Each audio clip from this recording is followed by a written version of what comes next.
May kasama pa yung chocolate. Ito yung balak kung hindi kakarga. Ito. Nauna pa sa yung 7 days. Oo. You know, what's up sa inyo mga kachamba? For today's video, bibisitahin nga natin yung kababayan natin na nagpa-uwi ng Maasin Leyte, Tumbalok, Nueva Ecija. Itong karera na to isa sa pinakamahirap na karera dito sa Nueva Ecija dahil ang liliparin lang ng mga ibon 748 kilometers. At ang mahirap dito meron dapat silang tawirin na 30 kilometers na tawid dagat. Okay po, 6:30 release. 6:30 po tayo.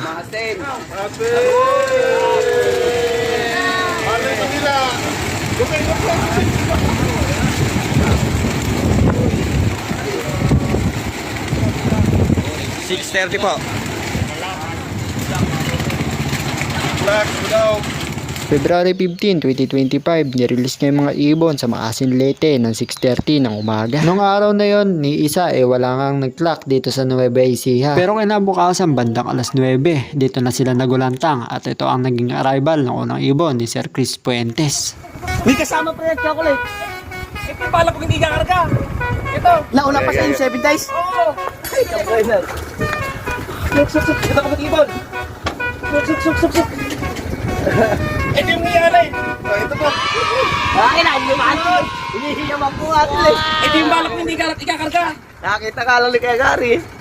Suwisigaw din ako ayaw niya maniwala. Nakita ko lumahan may kasama chocolate yan. Bumboy ka naman. Kaklat tayo. Pare. Klak mo na, tagal mo naman kasi. Nanginginig. Tagal naman mag-klak ako. Nanginginig kami ikaw. Asan ba? Baka naman saan mo nilagay. Tika lang. Nanginginig. Tika lang. Dalawa pa lang sila. 05 40 710 Send! Oh! Ayun. Ano speed? Ano? 868 Okay. Sticker number 0540710. Ito yung Katbalogan stamp. Ito yung Maasin stamp. Thank you Lord. Okay na. Halika na rito, labas. O, labas. Kiss ka pa. Dito tayo kay Boss Chris Puentes, ang second clocker ng Maasin.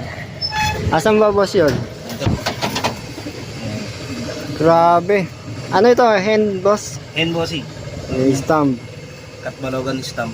Balogan tsaka ano? Maasin. Second clocker to.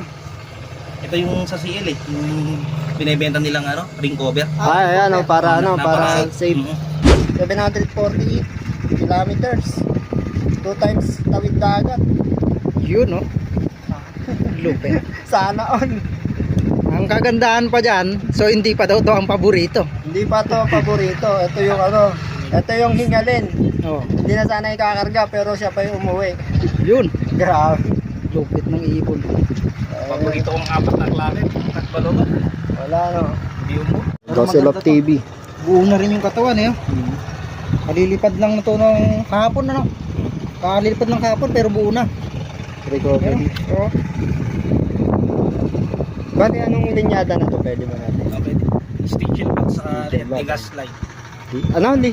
Stitchel bout saka Degas line. Legas? Degas light. Ah, Degas. Ngayon ko lang narinig yun ah. Oh, pati ako. Stitch. Stitch niya.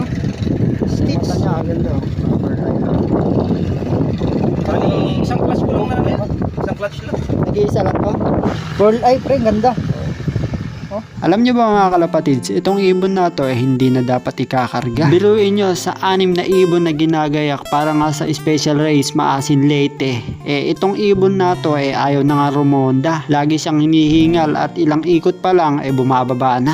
Kahit sino naman kung makita mo yung ibon na ayaw na lumipad, talagang magdadalawang isip ka na kung ikakarga mo pa or hindi na. Believe talaga ako sa ibon na to dahil sa 6 na in-entry nila at siya yung pinakamahina at wala sa kondisyon. Siya pa ang nag-uwi ng karangalan sa kanyang amo. Minsan talaga hindi natin malalaman kung sino yung mananalo kahit paborito pa natin to or hindi. Mahiwaga talaga ang pag-iibon. Kailangan lang talaga mag-enjoy ka para hindi ka ma-stress. Grabe, nakaka-inspire talaga. Sana sa susunod tayo naman.